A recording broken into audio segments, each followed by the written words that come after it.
these games where you can clear the bench at the end and kind of cruise a little bit. Yeah, that was fun. That was probably the most fun I've had watching our team play all year. Just so many great individual performances, and fun to see, some of the guys who don't play much get out there and do well. And it was definitely a feel-good night for our team. What do you think of Point Poole? He seemed to be moving the ball really well tonight. I thought Jordan was magnificent. One of the best games I've ever seen him play. He just was so under control.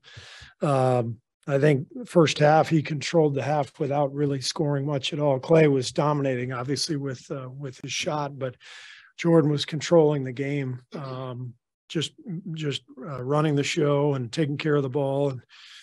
And then, of course, he started scoring in the second half when that presented itself. But he was brilliant all night. Did you think the team kind of relaxed once they saw Clay being Clay? I mean, to give up 37 points in the first quarter didn't look great, but then Clay starts getting hot. Did you feel that was kind of like everybody just took the energy from For Clay sure? there? Yeah, I mean, we feed off Clay all the time, but in particular on a night like tonight where we're down early and giving up a lot of points, and I thought OKC really came out and hit us in the mouth right away, 9-2 right out of the gate. You could tell they were playing with a lot of energy and pace, and Clay just kept us in it early with his shot making and allowed us to kind of find our groove. Steve, what's it like when, you've seen it before, obviously, but when Clay starts making shots from wherever and no matter what the angle or whatever, what's it like watching that in action and they all seem to be going in? It's just fun. I mean, it's, that's when the crowd really gets into it. You can just feel the game changing, as he starts making those shots. The crowd starts to anticipate every possession. The game starts to open up because they have to pay more and more attention to him. And when he gets in a zone like that, it's something special to watch.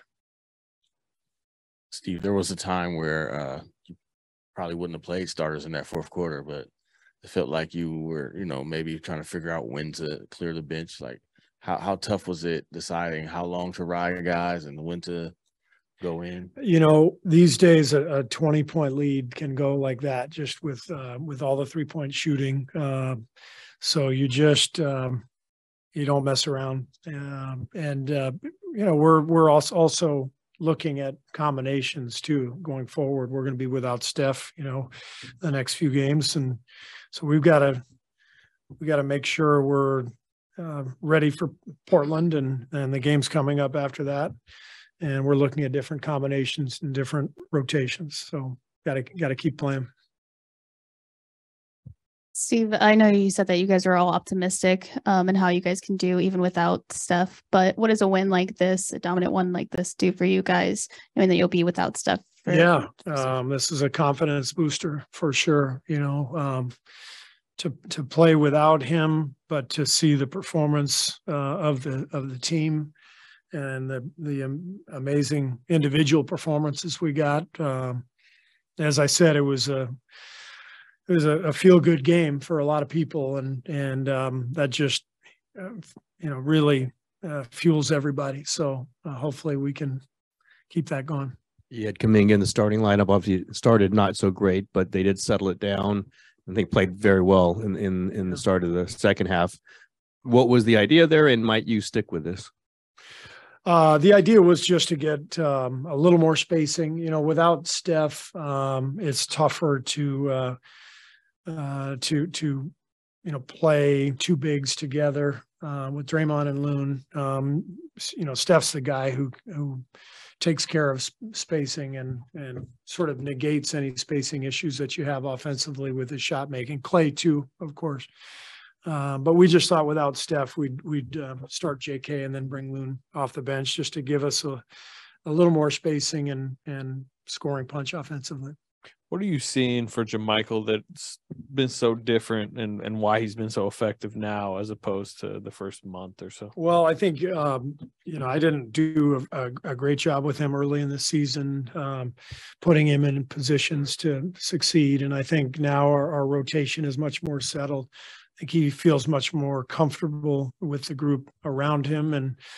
and our bench play in general has just gotten much better since early in the year. So as that has happened, as guys like Dante and Ty Jerome and JK have solidified roles, J Mike has really kind of settled in along with them. You guys sent out a news release earlier today that said Ryan Rollins is getting shut down for the rest of the year. What are you hearing on that, and what are your thoughts on his rookie season overall?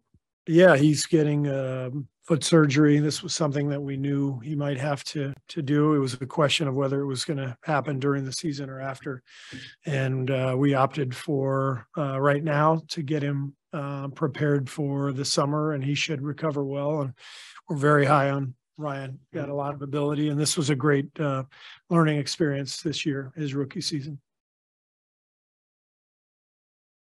Thanks, everybody.